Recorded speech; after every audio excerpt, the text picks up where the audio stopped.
Hello guys welcome to BRK news. నేను మీ నందు. రీసెంట్గా ఎక్కడ చూసినా క్రైమ్ స్టోరీలు అనేవి ఎక్కువైపోతూ ఉన్నాయి. అండ్ రీసెంట్గా కాకినాడకి సంబంధించి కన్న తండ్రి ఇద్దరు పిల్లల్ని చంపడం కూడా మనం చూసాము. అసలు ఆ రీజన్ ఏంటో తెలిస్తే అందరూ నిజంగా ఆశ్చర్యపోతారు. దీనికి సంబంధించిన డీటెయిల్స్ మనతో మాట్లాడడానికి దాసరి విజ్ఞాన్ ఉన్నారు. ఆయనతో మాట్లాడి దీని డీటెయిల్స్ తెలుసుకుందాం. హలో అండి. నమస్తే. విజ్ఞాన్ గారు, మనం చూస్తున్నట్టు రోజు రోజుకి క్రైమ్ స్టోరీస్ అని చాలా ఎక్కువైపోతున్నాయి. అండ్ ఇప్పుడు మీరు అది చెప్పిన తర్వాత ఆ న్యూస్ ఎలా ఉంది అంటే, ఆడపిల్లల్ని పెంచడం, చదివించడం ఒక బర్డెన్గా తీసుకునే సమాజంలో మనం ఉన్నాం. అటువంటిది ఇద్దరు మగపిల్లల్ని కన్న తండ్రే చంపడం అనేది చాలా దారుణం. అసలు ఈ ఇన్సిడెంట్ని మనం ఎలా చూడాలి? నిన్నటికి నిన్నే ఇద్దరు మగపిల్లల్ని చంపేసి ఇద్దరు పేరెంట్స్ ఆత్మహత్య చేసుకున్న సిచ్యువేషన్ మనం చెన్నైలో చూసాం. చెన్నైలో డాక్టర్ బాలమురుగన్, వాళ్ళ ఆవిడ సుమతి, తాను అడ్వకేట్, డాక్టర్ ఏమో మంచి డాక్టర్, పేరున్న డాక్టర్. సిటీ మొత్తం 11 to 12 బ్రాంచెస్ ఉన్నాయి తనకి, ల్యాబ్స్. పెద్దోడేమో నీట్ చదువుతున్నాడు, చిన్నోడేమో ఇంటర్ ఫస్ట్ ఇయర్. వాళ్ళిద్దరిని ఊరేసి చంపి వీళ్ళు చనిపోయారు. ఏంటిది అనుకున్నారు యాక్చువల్గా. ఈలోపు ఇది చూస్తే ఇది ఇంకా దారుణం. తాడేపల్లిగూడానికి చెందినటువంటి వానపల్లి చంద్రకిషోర్ ఇతని పేరు. కాకినాడలో మన ఓఎన్జీసీలో చేస్తున్నాడు job. Central government job. And దానికి ఇవేమో ఉంటాయి, మన quarters free, schools free, hospital free అన్నీ ఉంటాయి. కాకినాడ దగ్గర వాకలపూడి దగ్గర ఓఎన్జీసీ చాలా ఫేమస్. ఇద్దరు పిల్లలు, చిన్న పిల్లలు, 7 years ఒకడు, 6 years ఒకడు. చిన్న పిల్లోడేమో యూకేజీ, పెద్దోడు ఫస్ట్ క్లాస్. ఓకే. వీళ్ళ ఆవిడ తనూజ కూడా గుడ్ ఎడ్యుకేటెడే, ఒక హౌస్ వైఫ్ ఏదో అలా ఉండింది. వీళ్ళకి ఈ కాలనీ మొత్తంలో, అంటే ఇప్పుడు గవర్నమెంట్ క్వార్టర్స్ కదా, ఆ క్వార్టర్స్లో ఉన్న వాళ్ళందరూ కలిసి క్లబ్ హౌస్ దగ్గర హోలీ చేసుకుంటారు. అలా హోలీ సెలబ్రేట్ చేసుకుంటున్నారు. పిల్లలు కూడా అక్కడ ఎంజాయ్ చేస్తున్నారు. ఈ టైంలో వాళ్ళ ఆవిడకి చెప్పాడు ఏమని, వీళ్ళ యూనిఫామ్స్ కుట్టించే టైలర్ రమ్మన్నాడు, కొలతలు ఏదో చిన్న తేడా వచ్చిందంట, తీసుకొస్తా. సరే అండి వెళ్ళిరండి అనింది. తనున్న హడావిడిలో, because they are playing Holi. ఇప్పుడు చూడు, ఇక్కడన్నా సరే వాడికి అబద్ధం చెప్పడం కూడా రాలా, ఇన్నోసెంట్. ఎలా చెప్తున్నానంటే, చంద్రకిషోర్ అఫ్కోర్స్ హత్య చేశాడు, కానీ అకాడమిక్ ఇయర్ కంప్లీట్ అవుతుందిమా, తెల్లారితే ఎగ్జామ్స్ అన్నట్టు ఉంది. ఇంత పిల్లలు, ఇప్పుడు యూనిఫామ్స్ ఏంటి? Next Holi, it's already holiday. ఏ టైలర్ తెరుచుకున్నాడు రంగులు చల్లుకోవడానికి, కాకపోతే బట్టల పైన? ఈ బేసిక్ సెన్స్ ఇది. కానీ తను పంపించేసింది ఆ ఉన్న హడావిడిలో. అంటే తనకి పర్టికులర్ రీజన్ అబద్ధం చెప్పడం కూడా రాలా. ఎందుకు ఈ పాయింట్ హైలైట్ చేస్తున్నానంటే తర్వాత చెప్తా. ఎంతసేపటికి మొగుడు రావట్లా, ఫోన్ రింగ్ అయ్యి కట్ అయింది. సరే ఛార్జింగ్ లేదేమో, లేదా ఒళ్ళంతా ఎవడైనా రంగు పోస్తే ఫోన్ స్విచ్ ఆఫ్ చేసి కవర్లో కట్టి పెట్టాడేమో. ఈ టైప్ ఆఫ్ ఆలోచనలు వస్తాయే కానీ ఇంకా వేరే తప్పుడు ఆలోచనలు ఎవరికి రావు. బికాజ్ తప్పుడు ఆలోచనలు రావడానికైనా ఆ వారం 10 రోజుల నుంచి హస్బెండ్ వైఫ్ మధ్యలో ఏం గొడవలు లేవు, పిల్లలతో ఏ ఇబ్బంది లేదు, అప్పులు లేవు, అమ్మ వాళ్ళ తరఫున నుంచి కానీ అత్తింటి వాళ్ళ తరఫున నుంచి ఎలాంటి ఇబ్బందులు కూడా లేవు, ఆఫీస్లోనూ ప్రాబ్లమ్స్ లేవు. నీట్గా క్యూట్గా జరిగేటువంటి ఒక సిచ్యువేషన్లో వీళ్ళు బ్రతుకుతున్నటువంటి మంచి కపుల్, చిన్న ఫ్యామిలీ. సో ఏ థాట్ రాలా. హోలీ అయిపోయింది, ఏరి మీ ఆయన ఏరి, మీ పిల్లలేరి అంటే రంగుల నుంచి తప్పించుకున్నారా, పద ఇంటికి వచ్చి పూస్తావేమనుకుంటున్నారు వీళ్ళు, మిగతా వాళ్ళు సరదాగా అలాగే ఉంటారు కదా కాలనీలో అన్నాక. ఇక క్లబ్ హౌస్ నుంచి వెళ్తూ అందరి ఇళ్ళకి ముందు ఎవరి హౌస్ వస్తే వాళ్ళు వెళ్తా ఉంటారు, అలా చివరి వరకు వెళ్ళిపోతారు. ఈవిడ మళ్ళీ ఫోన్లు చేస్తుంది, భోజనాలు కూడా ఇక్కడే ఉన్నాయి, ఎక్కడికి వెళ్ళరు, ఇంట్లో ఏం వండలేదు, తినాలి కదా, రండి. ఫోన్ ఎత్తడే. ఓకే, రంగులకు భయపడి రాలేదు మీ ఆయన, పిల్లల్ని కూడా దాచేశారు, అబ్బా మీకు ఎంత ప్రేమ మీ పిల్లలంటే అన్నట్టుగా మిగతా వాళ్ళు బాగా అనుకున్నారు. ఇవిడ కూడా మురిసిపోయింది, నిజమేనేమో అనుకోని. ఇక వెళ్తూ అమ్మ అట్లా తప్పించుకోవడానికి కుదరదు అంటే లోపలికి తలుపేసింది వీళ్ళ హౌస్. ఇది చూసావా, ఇంట్లోకి తలుపేసుకొని దాక్కున్నారు, మొగుడు పిల్లల్ని దాచేసావు నువ్వు, ఖచ్చితంగా ఈరోజు వాళ్ళకి రంగు పోయింది, మేము వెళ్ళాం అనుకున్నారు ఈ గ్రూప్ అంతా. సరే రండి, మీ సరదా ఎందుకు కాదందాము, పిలిచింది. ఎంతసేపు తలుపు కొట్టినా హస్బెండ్ తీల. ఏమైందా అని చెప్పి కిటికీలో నుంచి చూస్తే వేలాడుతున్నాడు. షాక్ ఒక్కసారిగా, అసలు ఏం మాట్లాడాలో అర్థం కాదు. మరి పిల్లలు, ఆ టైంలో హస్బెండ్ వేలాడుతున్నాడు, పిల్లల గురించి కూడా ఒక ధ్యాస ఉంటుంది కదా. గబగబా వెళ్ళి తలుపు కొట్టి చూస్తే పిల్లలు ఎక్కడ కనబడలే, అటరిస్తే ఇటర్చిన. కిచెన్ పక్కన washing machine and wash area పెట్టే చిన్న అది ఉంటుంది కదా, ఆ ఏరియాలో ప్లాస్టిక్ టబ్ లాంటి బకెట్ లాంటి టబ్, దాంట్లో పిల్లలిద్దరిని వెనకకి చేతులు కాళ్ళు కట్టేసి ఇలా నీళ్ళల్లో ముంచి చంపేసినట్టుగా శవాలలో పడున్నాయి. This is what happened.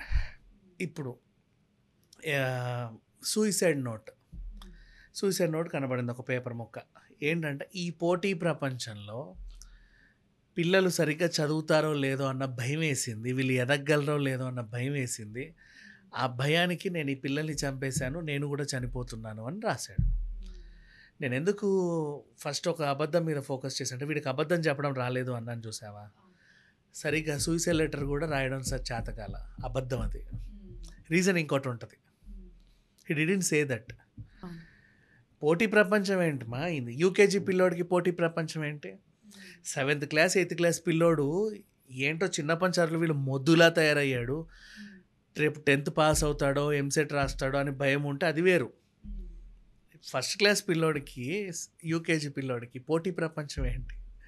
వాళ్ళకి కనీసం అసలు ఏమీ తెలియదు. రైమ్స్ నేర్చుకుంటారు అండ్ ఈవెన్ టీచర్స్ కూడా ఏం కొట్టరు, చదువుతారులే అనుకుంటారు. ఎందుకంటే వాళ్ళకి పిల్లలకి నేర్పడానికి అవే ఏబిసిడీలు అవే ఇవి సమ్మర్ హాలిడేస్ కూడా వస్తాయి, ఈసారన్నా బాగా చదివించండి అని చెప్తారు. బట్ ఎవ్వరు ఏమీ అనరు.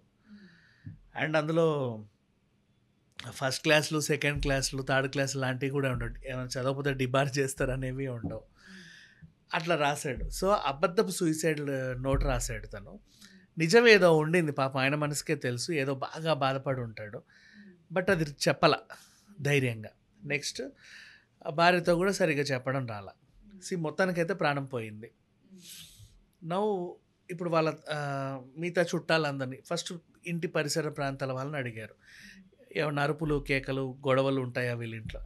ఏం లేవండి, they are very clean and good couple, వాళ్ళ లవ్ మ్యారేజ్ వాళ్ళది. వాళ్ళని చూస్తే అప్పుడప్పుడు మాకే అసూయ కలుగుతుంది, ఇంత బాగుంటారా అని. అంత బాగుంటారు. ఈవెన్ నాకు హోలీ టైంలో కూడా అందరూ ఈవిడ్ని ఎగతాళి చేశారు. ఏంటి ఏమ్మా నీ మొగుడిని ఇంట్లో దాచుకొచ్చావా, పిల్లల్ని ఇంట్లో దాచుకొచ్చావా, రంగు పడొద్దని, వాళ్ళ స్కిన్ పాడవద్దని, అంత ప్రేమ అన్నారే తప్పితే ఇంకోలాగా అనలా. So they are very good couple. పోనీ ఇవాళ రేపు ఏం చూస్తున్నాం మనం? అప్పుల బాధలు ఉండి చెప్పుకోలేక కూడా చాలామంది ఆత్మహత్యలు చేసుకుంటున్నారు. ఇతనికి ఏమన్నా అప్పులు ఉన్నాయా? ఫోన్ చాలా నీట్గానే ఉంది, కాల్ డేటా కూడా, వాట్సాప్ చాట్లన్నీ కూడా డీసెంట్గానే ఉన్నాయి.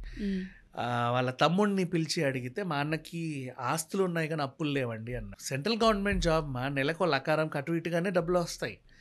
పిల్లలకు కూడా అన్నీ ఫ్రీయే, వీళ్ళకి ఏ ఎక్స్ట్రా ఖర్చులే ఉండవు. ఇంకా చెప్పాలంటే పిల్లల్ని నువ్వు భారతీయ విద్యాభవన్స్లో చాలా హ్యాపీగా చేర్పించవచ్చు, కళ్ళకద్దుకొని తీసుకుంటారు. సెంట్రల్ గవర్నమెంట్ జాబ్ కదా, భవన్స్లో చేర్పించవచ్చు, మంచి ఎడ్యుకేషన్ ఉంటుంది, ఇంకా హై ఎడ్యుకేషన్ కూడా ఇవ్వచ్చు. సో ఏ యాంగిల్లో చూసినా వీళ్ళకి ఎలాంటి కష్టాలు లేవు. ఇంటి అద్దె కట్టాల్సిన అవసరం లేదు, గవర్నమెంట్ క్వార్టర్స్ ఉన్నాయి, ఆ బిల్లులు ఈ బిల్లులు కట్టాల్సిన అవసరం లేదు, ఎక్స్ట్రా బర్డన్స్ లేవు, టైంకి శాలరీ పడుద్ది. అండ్ వీళ్ళు అంటే లోన్లు ఇచ్చేవాళ్ళు చాలామంది క్యూ కడతారు, కానీ ఆయనకి అప్పులు ఎప్పుడు చేయలే. ఎప్పుడు డబ్బులున్నా సిటీలో అక్కడికి రాజమండ్రి, కాకినాడ పరిసర ప్రాంతాల్లో, సుబ్బారావు నగర్ అక్కడక్కడ ఫ్లాట్స్ కొన్నాడంట చిన్న చిన్నవి. బ్యాంక్ బ్యాలెన్స్ కూడా బాగుంది, పిల్లం పేరు మీద కొన్ని నగలు కూడా ఉంది బ్యాంకులో, అన్నీ బాగానే ఉన్నాయి, ఏ బాధరాబందీ లేదు. మరి ఎందుకు చనిపోయి ఉంటాడు? ఇది పరిస్థితి. అండ్ ఇంకొంతమంది ఏమంటున్నారంటే ఆ వైఫ్ ఏమన్నా తప్పుడు పని చేసి ఉండొచ్చు, ఇతనికి తెలిసి చెప్పుకోలేక ఏమని చేశారని నిందలేస్తున్నారు. అలా వేయడం తప్పు, మనిషి ప్రాణాలు లేనప్పుడు. ఎందుకంటే వాళ్ళు ప్రేమించి పెళ్లి చేసుకున్నారు, అలాంటి ఎలిగేషన్స్ పాస్ చేయకూడదు. ఇప్పుడు ఇది ఒక పెద్ద సెన్సేషన్.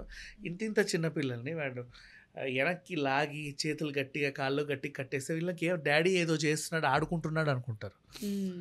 తెలీదు వాళ్ళకి, డాడీ మాతో ఆడుతున్నాడు అనుకుంటారు. ఇదేమాటో నొప్పిగా ఉన్నా భరిస్తారు, డాడీ ఏదో ఆడుతున్నాడు మాతో అని. నీళ్ళల్లో ముంచుతున్నా కూడా హోలీ కదా, ఏదో కొత్త రకం ఆటేమో అనుకుంటారే కానీ నన్ను చంపుతున్నాడని తెలుసా పిల్లలకి? తెలియదు. ఇది సిట్యువేషన్. మొత్తానికైతే కాకినాడలో జరిగిన ఈ ఇన్సిడెంట్ సర్పవరం పోలీస్ స్టేషన్లో నమోదైన కేసు ఇది. దేశవ్యాప్తంగా సంచలనం అయింది. నెక్స్ట్ అసలు ఇతను ఎందుకు చనిపోయాడు అనేది ఇప్పుడు సూసైడ్ లెటర్ ఆధారంగానే కేసు ముందుకు వెళ్తుందే తప్ప అసలేం జరిగింది అనేది తెలియట్లా. ఏదేమైనా కూడా ఆయన ఫూలిష్గా బిహేవ్ చేసినందుకు ఇదంతా అయిందనుకోవాలి. ఏం బిహేవియర్ అమ్మా, ఎంత చిన్నపిల్లల్ని ఎలా చంపాలనిపిస్తుంది? అదే. నీకు ఇష్టం లేకపోతే బయట పడేయ్, ఎవరో తీసుకెళ్ళి పెంచుకుంటారు, నీకేంటి? వదిలేసిన అట్లీస్ట్ వాళ్ళ మదర్ అయినా పోనీ చూసుకునేది.